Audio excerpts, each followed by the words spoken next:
Okay, so I thought today, because we just arrived back at the Abbey, to share a little bit about the Singapore trip and the Indonesian trip. So some of you who live here may have heard a little bit before, but it doesn't hurt to hear it again. So I actually arrived in Singapore in time for Vesak Day on May 5th, which I went to Amitabha Buddhist Center and also the Fo Guang Shan Center there, which was quite nice, and saw everything that they're doing.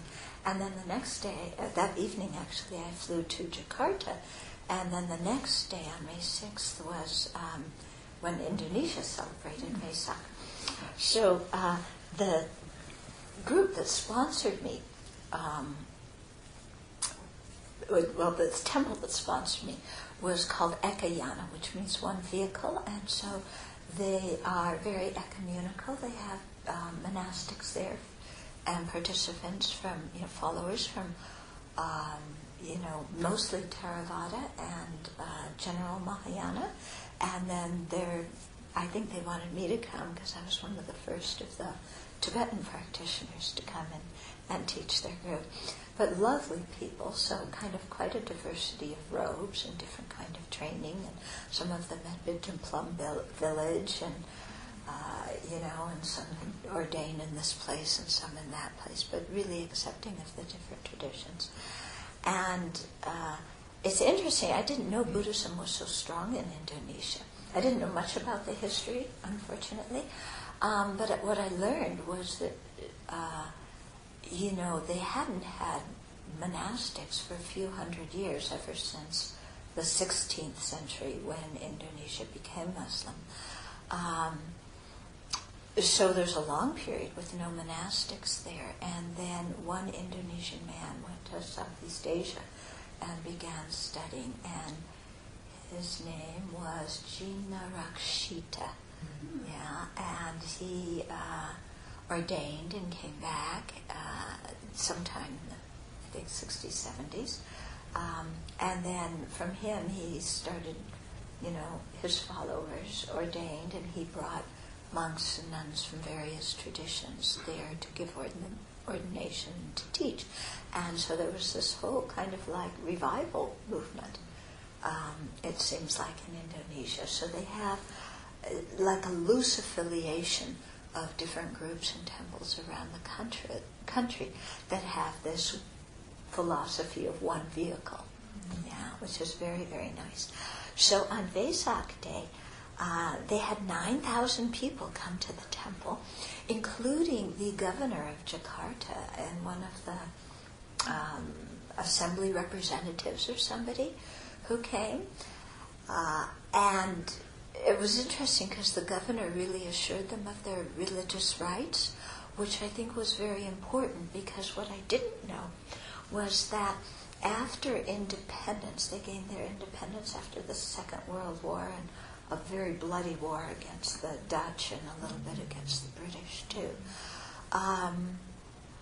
That in order to unify the country, the government said you can't use the Chinese language in schools, in shops, on posters, anything public on the street.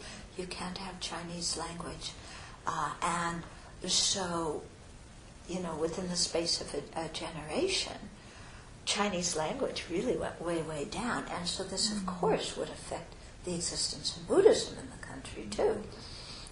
And I was so surprised that most of the people who came to these Buddhist centers were of Chinese descent, but they spoke to each other in Bahasa Indonesian. They didn't know Chinese, many of them. And the Sangha, among the Sangha, some looked definitely Chinese and some looked more Indonesian, because I think there's been a lot of Chinese immigration to the Indonesian islands for a number of centuries, and so the people who went early on as merchants intermarried and may have kept a little bit of their Chinese or Buddhist culture, although the children look more and more Indonesian. And then there was another wave of immigration that came at the end of the 19th, early 20th century, of people coming from China after the Taiping rebellion in the countryside and the massive corruption and chaos that was at the end of the Qing dynasty. So it's very interesting just to see the whole culture and how the government policies really influence the people, because I'm so used to being in Malaysia and Singapore where the Chinese speak dialect to each other, and then to go here and they're all talking Bahasa Malaysian. Yeah. Anyway, the Pendapat was so touching because, we all had our large alms bowls and lined up in order, and then they had the whole area coordinated. I mean, the nun who was there she plans events, and she's really top-notch in doing everything. And so they had the people all lined up in this whole path that zigzagged and zigzagged all around the courtyard and parking lot. And I don't know how many hours it was, but we were going along and people put food in, they put the red packets with money offerings, all sorts of stuff. And then there were people walking behind us with these big white sacks. Then our alms bowl would get full, and we dump it in the sacks, and full, and dump it in. And then every so often, they had to go and take the sacks back and get a new sack, because the sack would be filled up. So it was really something. But it was very touching to just feel the generosity of the people there, who just took so much delight in giving. And even though sometimes, because there were probably, I would say, 20 monastics there, maybe a few more. So sometimes they had to give very small offerings, couldn't give big offerings to all 20 people. But it was the delight in giving that really came across.